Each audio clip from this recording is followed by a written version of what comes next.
So, from the end of my sophomore year, when I found out that I would be going to the Philippines, our school had us research unreached people groups, meaning people groups or tribes that have never been engaged with the gospel, so that we could pray for some of the people groups in our area before we ended up going to the Philippines. So I found this one tribe called the Kalagan tribe, and actually 3 of my teammates found the same tribe and prayed for them just at random. And so we held 3 prayer meetings about the Kalagan tribe.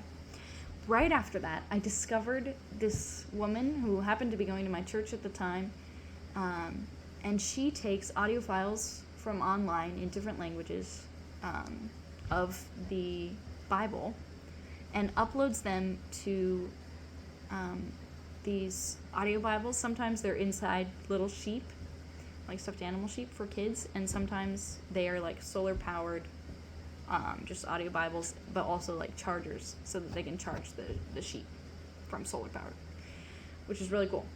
And I was just like, well, maybe she would happen to have or be able to find the Kalagan language, Kalagan Bible online and put it onto these sheep. And so I asked her. She did some research and she found the language of she found the Bible in their language. And so she uploaded it to a few sheep. I bought 3 sheep and one of the solar paneled ones. And from then, I took it from America to the Philippines, even though I didn't know that I would ever get to see them, because they live like on the other side of Davao City, so like 3 hours at least away, or maybe longer, 5 hours or more. And so I was like, well, I'm just going to take them and see if I can find someone that might allow me to take these audio Bibles to the tribe. So when I got here, kind of forgot that I even brought the sheep for a little bit. And then at random, I asked one of our pastors here, our Filipino pastors, if he knew anyone that was ministering to the Kalagan tribe. And it turns out he had met a pastor, or another random pastor, at a random pastors conference a few years ago, and they had had a long conversation, and that guy said something about the Kalagan, and then they had gotten each other's Facebook, and he didn't know anything else. So he gave me this contact of this pastor, and then I think that pastor gave him the contact to someone else involved with the organization that's reaching these people.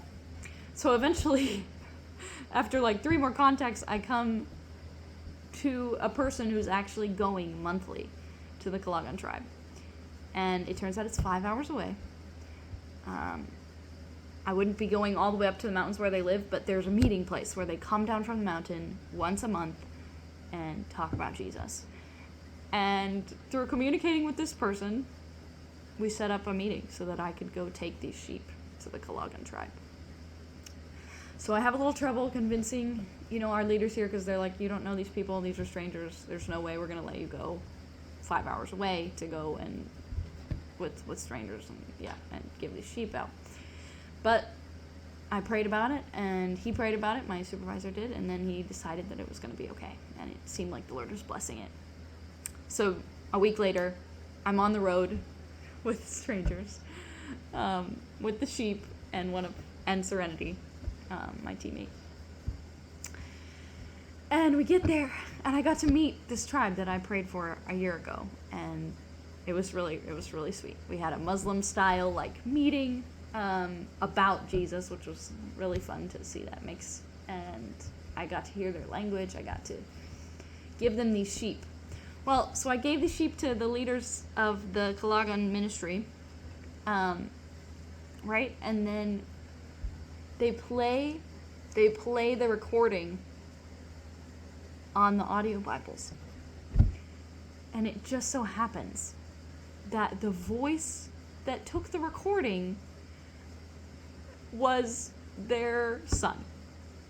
And so I was really confused because I don't understand Bisaya totally yet. So I was like, what are they talking? Why are they looking so excited? And he was like, this is my son.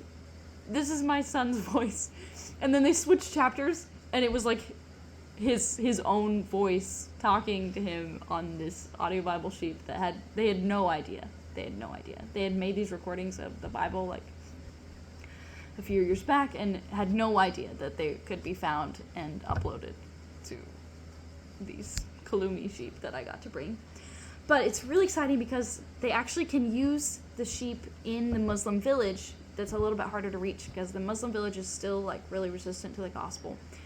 And the sheep will allow them to sort of smuggle in the Bible without drawing any suspicion, because why wouldn't you accept a toy? And then they'll be able to hear the Bible in their own language. Yeah, so praise God. I got to see that come full circle. It was really a blessing, and I believe the Lord is really going to bless them through that. That's my random missionary story for the month. Bye.